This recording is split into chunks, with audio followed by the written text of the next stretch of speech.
Bonjour à toutes et tous, bienvenue dans les coulisses du Grand Lyon. Mon invité du jour, Jean-Michel Longueval, bonjour. Bonjour. Vous êtes l'ancien maire de Bron, président du groupe socialiste à la métropole et surtout vice-président à l'enseignement supérieur, à la recherche et à la vie étudiante. Alors parlons justement des étudiants. On a envie de vous demander comment ils se portent dans l'agglomération lyonnaise. On entend beaucoup parler du mal-être étudiant, moins des soirées étudiantes, moins de l'énergie, de la vitalité qu'ils pourraient apporter à la ville. Déjà, ils sont 180 000, hein, donc c'est pas un corps uni. Hein, il y a, comme dans toute tranche d'âge, voilà, ils sont 180 000. C'est vrai que le Covid a mis à jour, comme vous le dites, le mal-être étudiant. Il y a eu beaucoup de choses de faites sur l'isolement et la santé mentale. À la métropole, on a aussi aidé sur l'Institut Jean Bergeret sur des lignes d'écoute et puis des rendez-vous.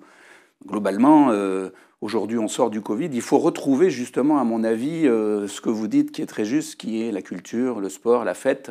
On a eu la nuit des étudiants du monde au Transborder la semaine dernière, où il y avait 1000 étudiants qui étaient venus avec les tremplins de la musique. Et donc, voilà, je pense qu'on sort de l'isolement, mais il faut continuer à se préoccuper de ceux qui ont besoin d'un accompagnement. Et il est important de dire que cet accompagnement se fait aussi beaucoup dans les établissements d'enseignement supérieur, dans les universités, dans les écoles, en fonction de leur taille. Il y a des projets de développement de services. Il y a un service de santé mentale interuniversitaire qui aujourd'hui doit sortir de terre parce que ça préoccupe un certain nombre d'élus locaux. Il y a eu les journées de l'Association des villes universitaires de France à Montpellier qui étaient sur le sujet de la santé. Pas que la santé mentale, la santé en général, voilà. Donc, Parlons peut-être d'abord justement de la vitalité étudiante. Quels sont les outils de la métropole pour développer la vie étudiante? Alors l'outil principal de la métropole, il est partagé avec la ville de Lyon, puisqu'on a un service commun de la vie étudiante avec la ville de Lyon. La ville de Lyon, c'est 100 000 sur les 180 000 hein, qui sont sur des établissements lyonnais. Dans la maison des étudiants, c'est une maison des associations. On accueille en permanence 60 associations étudiantes, donc il y a beaucoup de vitalité d'associations étudiantes. On a des passes culture, on a 5000 passes culture où on finance des passes culture avec 3 spectacles vivants, une place de cinéma. Les étudiants le payent à prix réduit. Voilà, dire aussi qu'on a un appel à projet des initiatives étudiantes qui est doté de 72 000 € avec la ville de Lyon. Et on a une cinquantaine d'associations qui viennent faire un pitch pour exposer leurs projets. Et puis derrière, on les finance, pas que nous, hein, puisqu'ils sont financés aussi par leur établissement, parfois par la commune de Lyon. Voilà, donc on a cet appel à projet d'initiative étudiante sur lequel on a des étudiants qui sont sur tous les champs, solidarité, culture, précarité aussi. Je prenais des exemples d'associations étudiantes. Quand ils récupèrent du mobilier des étudiants qui ont fini leur cursus, il y a des associations qui recyclent pour le redonner à des jeunes qui arrivent dans des logements. Il y a beaucoup de solidarité, mais je tiens aussi à dire qu'il y a beaucoup de culture. Et on n'est pas que sur la question prégnante que vous avez citée en début d'entretien sur la précarité. Il y a des étudiants qui vont bien aussi. Je crois qu'il faut faire très attention à ceux qui vont pas bien, mais comme dans toute tranche de la société, hein, il y a des seniors qui vont bien, des seniors qui vont pas bien, des gens au chômage, des gens qui travaillent. Enfin, vous voyez ce que je veux vous dire, et que sur 180 000 étudiants, c'est un corps qui n'est pas totalement homogène. Il y a beaucoup de particularités. Alors parlons justement plutôt de précarité aussi, question de mobilité. Vous n'avez pas voulu aller jusqu'à la gratuité des transports en commun pour les étudiants? Bon, ça relève du Citral, effectivement, mais on a quand même baissé l'abonnement du Citral de 32,50 € à 25 €. Et cette baisse d'abonnement fait qu'on a monté le nombre d'abonnements de 17% l'an dernier, puisque c'est un tarif qui s'est fait en septembre 2021. Il y a un tarif pour les boursiers à 10 € mensuels. Et il y a le tarif solidaire, vous connaissez. Ça fait quand même un effort du Citral de l'ordre de 10 millions d'euros de recettes par an, en moins. Donc c'est quand même un effort de solidarité. Alors après, la question de la gratuité, c'est toujours pareil. C'est comment ça s'équilibre avec les aides des collectivités, mais aussi les aides de l'État, puisque en même temps, il faut qu'on développe le réseau de transport, puis en même temps, il y a quand même plus de 100 000 étudiants qui sont abonnés. Voilà, c'est quand même un chiffre assez majeur. Et puis il y a les free vélos, peut-être que je peux vous dire deux mots des free vélos. Vous savez, les free vélos, c'est une flotte de vélos qui sont en contrat de prêt gratuit. Et aujourd'hui, il y en a 1000. On doit arriver à 10 000 en 2025. Et en fait, ils sont très, très majoritairement mobilisés par des étudiants qui viennent prendre un contrat de prêt de un mois, 3 mois. Vous avez élargi les critères parce qu'ils n'avaient pas tous trouvé preneur. Au départ, on avait les étudiants boursiers.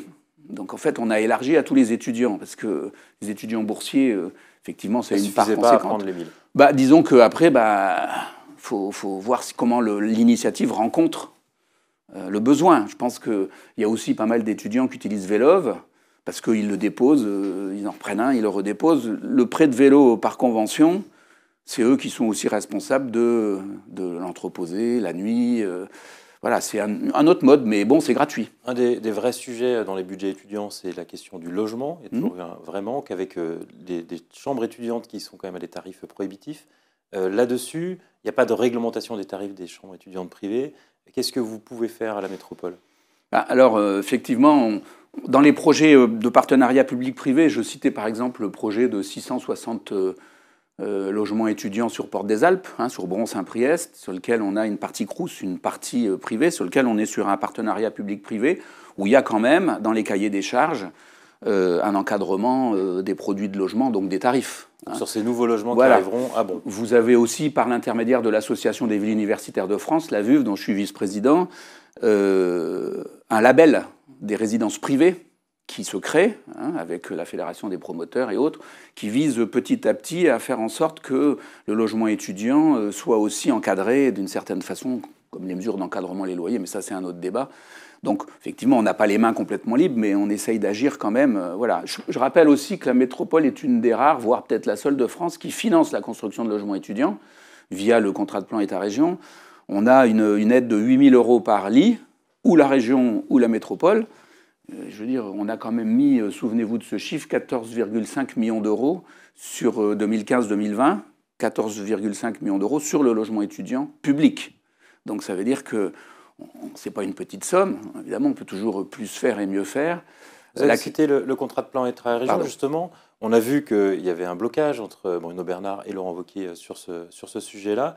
Alors, sur la question des universités, vous êtes complètement dépendant de ce contrat de plan État-région. Disons que le contrat de plan État-région, déjà, il faut qu'il se signe entre l'État et la région. S'il a pris du retard, ce n'est pas la métropole qui a été responsable. Le volet enseignement supérieur, recherche, innovation, c'est un volet annexe. Le contrat de plan État-région, le volet principal, c'est le volet territorial. Et c'est sur le volet territorial que la métropole des Lyon, mais pas que, celle de Grenoble, celle de Saint-Étienne, celle de Clermont, continue à échanger avec le conseil régional, estimant que les projets qui sont dans ce volet territorial ne sont pas suffisamment... les projets des métropoles ne sont pas suffisamment pris en compte. Sur le volet enseignement supérieur, recherche, innovation, c'est un volet qui a été instruit par la Commu en 2019-2020. Globalement, c'est un volet sur lequel...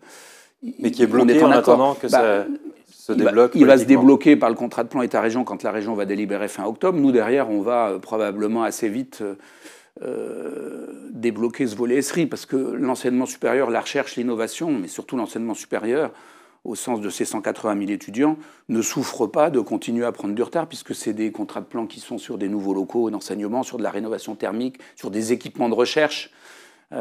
Et donc il y a une participation à la PPI des collectivités qui est de l'ordre de 60 millions d'euros par collectivité. C'est-à-dire il y a l'État qui met 100 millions, la région et nous, à parité, on va être sur ces budgets-là avec les reliquats. Donc c'est quand même une enveloppe qui dépasse 200 millions pour le mandat pour l'enseignement supérieur, dont je rappelle que nous sommes ni propriétaires des bâtiments, ni directement compétents, puisque c'est l'État qui a la compétence enseignement supérieur. Voilà, on vient contribuer. Vous avez cité plusieurs fois la commune, alors parlons des établissements lyonnais.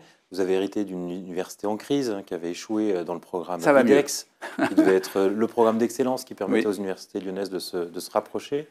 Ça va mieux, vous dites? Comment ces universités se sont relevées alors? Si vous voulez, l'IDEX, au départ, je pense que c'était un projet... qui était très ambitieux, mais sur lequel Paris voulait qu'il y ait une seule université à Lyon, 180 000 étudiants, vu le nombre d'établissements, des écoles d'ingénieurs, 3 universités. Voilà, donc ça s'est à la fois dilué et délité dans le temps. On a fini par quatre écoles et universités qui devaient se rapprocher, Lyon 1, Lyon 3, l'ENS et Saint-Étienne. Saint-Étienne, on était à l'époque des municipales, voilà, il y a eu quelques tiraillements, il n'a pas voté, la ministre a arrêté l'IDEX d'un coup, et aujourd'hui la communauté des universités, des établissements se redresse, se remobilise avec un projet fédérateur partagé. Ça ne sera pas une université, ça ne sera pas une commu intégrative, mais une commu fédérative, qui va être une commu de coordination sous forme d'un établissement public expérimental. Elle est aujourd'hui présidée par l'ancien directeur de Centrale Lyon, Franck Debouc. On est allé à Paris pour le contrat quinquennal avec le ministère et ce qu'on appelle le contrat de site, globalement. Tout ça se remobilise, on sort de cette crise. Et ce que je voudrais dire, c'est que ça n'empêche pas des projets. La commu, coordination puissante, forte, avec une personnalité sur le site Lyon-Saint-Étienne, puisque c'est aussi une commune Lyon-Saint-Étienne, comme le Crous, n'empêche pas des projets. Aujourd'hui, vous avez un projet très important de rapprochement Lyon 1, Lyon 2, avec CPE, l'école d'ingénieurs CPE.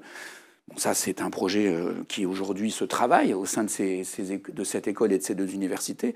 Vous avez les écoles d'ingénieurs qui travaillent aujourd'hui sur l'appel à projet Excellence, troisième volet pour l'ingénierie, parce qu'on est un site majeur d'ingénierie, avec Lyon-Saint-Étienne, les mines, ENTPE. Donc demain, il n'y aura pas INSA. une seule grande université, mais il peut y en avoir qui se rapprochent. Une seule grande université à 180 000 étudiants, je pense que c'est utopique. Pourquoi mettre une seule grande université à Lyon dans la même boîte, puis vouloir mettre l'INSA, qui a des personnalités, l'école centrale, qui a une autre forme juridique, les mines de Saint-Étienne, qui sont raccrochées aussi à d'autres écoles des mines. Vous voyez ce que je veux dire ? Il faut un projet fédérateur et en même temps laisser les établissements dans leur autonomie de fonctionnement, de stratégie de formation, de stratégie de recherche. Un dernier sujet sur les universités. Vous êtes socialiste, mais dans une majorité écologiste, qui avait annoncé pendant la campagne qu'il y aurait des initiatives très fortes en matière de recherche sur l'environnement, de fédération des chercheurs. On a parlé même d'une pétition pour une université des mutations environnementales. Depuis, on attend, impatiemment peut-être, mais on attend toujours les annonces sur ce terrain-là. Est-ce que quand va naître le grand projet environnemental de ce mandat ? Déjà, ce qu'il faut dire, c'est qu'aujourd'hui, la recherche académique, avec le CNRS, avec des labos d'unités de recherche entre les universités et le CNRS, est très investie sur la question des transitions. Les chercheurs sont en pleine phase avec les mutations et les transformations de la société. À Lyon comme ailleurs. Ben oui, à Lyon comme ailleurs. Nous, on a deux axes très importants ici à Lyon. C'est sciences de la vie santé, avec le projet CHEPMED, et puis l'entité, effectivement, l'excellence scientifique sciences de la vie santé, campus de l'OMS, CIRC, etc. Et puis on a l'ingénierie, parce que aujourd'hui, l'ingénierie est importante. Mais dans l'ingénierie et dans sciences de la vie santé, il y a l'environnement. Aujourd'hui, vous avez le projet de la chaufferie de Villeurbanne, l'ancienne chaufferie de la Doua, qui va devenir un institut de l'environnement, qui va accueillir les locaux de l'Institut national de recherche agronomique INRAE, qui va avoir aussi les équipes de recherche sur l'eau et la biodiversité. Donc voilà, chaque fois qu'on visite un labo de recherche, quelle que soit sa cotutelle de rattachement, parce qu'il y a beaucoup de cotutelles, il y a souvent des sujets de transition au sens large, d'innovation, transition écologique certes, mais transition aussi sociale, transition numérique, transition démocratique. Beaucoup de chercheurs travaillent sur cette adaptation de notre société à ces grandes mutations. Donc du coup, c'est un sujet pleinement d'actualité. Voilà. Après, le projet que vous citez, il y a d'autres projets. Il y a la vie continue, il y a des LABEX qui vont s'arrêter, qui vont être repris par d'autres appels à projets. Voilà, la question des appels à projets, c'est qu'il faut aussi que les chercheurs ne passent pas leur temps à répondre des appels à projets, mais cherchent. C'est-à-dire que ce qu'on leur demande, c'est... Donc je pense que dans le monde académique, il va y avoir un développement des cellules d'ingénierie pour justement alléger les enseignants-chercheurs de toute cette dimension de recherche, de financement, parce que ça reste quand même aujourd'hui le monde des appels à projets. Ça serait bien qu'on arrive à pérenniser les budgets, que ce soit en recherche ou en enseignement supérieur, et que ça ne soit pas la précarité dans la recherche. La recherche, c'est un domaine scientifique, c'est les savoirs, c'est la compétence, c'est l'avenir de la société. Donc nécessairement, il faut la soutenir. Un dernier mot, président de groupe que vous êtes. Vous avez dans le même groupe des gens aussi différents qu'Hélène Geoffroy ou Renaud Père. Ou Cédric Van Stevendel, ou Sandrine Wenel. Voilà. Donc on est sur des lignes politiques assez différentes. Est-ce que ça peut tenir au moins jusqu'à la fin du mandat ? Oui, et puis avec un président qui cherche à faire en sorte que tout ça se fédère. Moi, je ne suis pas nouveau, comme on dit. J'ai un petit-fils qui rentre en 6e. J'ai un peu d'expérience politique puisque je suis conseiller métropolitain depuis 2004. Voilà, j'ai été maire de Bron. Donc je fais en sorte qu'on soit centré sur les projets. On soutient, on est pleinement membre de la majorité. Nous sommes 13. Nous votons les dossiers, nous en débattons entre nous. On a on a l'habitude vous entendez d'être sur les un parti sujets de locaux, à gouvernement. défaut de Voilà. vous entendre sur les sujets nationaux. Oui, oui, on s'entend. Après, bon, on donne nos positions, parce que dans une majorité, il y a toujours des positions. Mais je veux dire, globalement, si vous regardez comment on vote les dossiers, on les vote. Alors après, les voter, on va nous dire, bah, vous suivez la majorité colo. Non, on est une branche de la majorité de la métropole avec sa personnalité. Et puis, voilà, on suit aussi les mouvements nationaux. On a suivi la taxation, les propositions de taxation des superprofits d'Olivier Faure. Voilà, on a notre vie de groupe politique. Jean-Michel Longueval, je vous remercie. Merci et à moi, vous. je vous dis à demain pour une nouvelle émission des coulisses du Grand Lyon.